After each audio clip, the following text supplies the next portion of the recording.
like most about music, I often give the very cheesy answer that music is what it means to be human, for me. And what I mean by that is that when someone writes down a piece, they write down a very personal truth.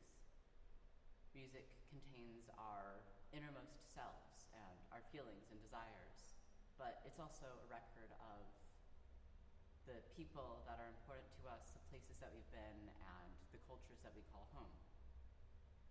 And in that way, classical music is a written record of hundreds of years of what exactly it meant to be human for those people.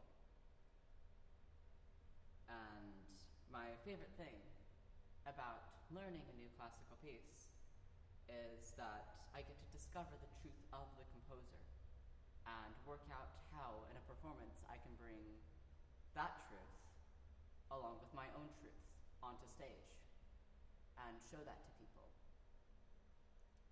And I think it's that almost fixation on the truth that I have within classical music that gives me such a complicated relationship to historical performance practice. Now, on one hand, I love it. I love the idea of just diving into a completely different sound world to our modern one, using historical texts and data and the surviving instruments we have to reconstruct and understand how people would have been hearing and playing and thinking about music back then. And I think that immersing yourself in the world of the composer is a really important step to coming to understand a piece. But I also frequently find that these spaces for historically informed performance practice get really dogmatic really quickly. That it's a really slippery slope from someone telling you about different types of trills to that same person telling you that because you've used vibrato in a bit of Bach that you're not serious or dedicated or a real musician in the same way that they are. And not only do I think that that sort of sentiment and attitude is anti-music, I think it's anti-Bach. Because Bach, by all reports, was a renegade in his time. He was combining multiple schools and styles of composition and dance within his suites. He was writing down all of his ornamentation, which was so unusual that he got a lot of flack from his peers, actually, for doing so.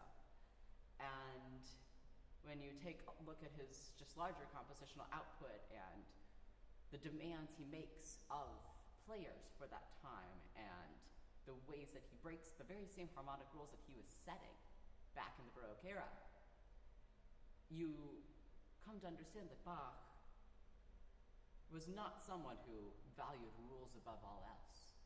He was someone who valued sound and music and beauty above all else.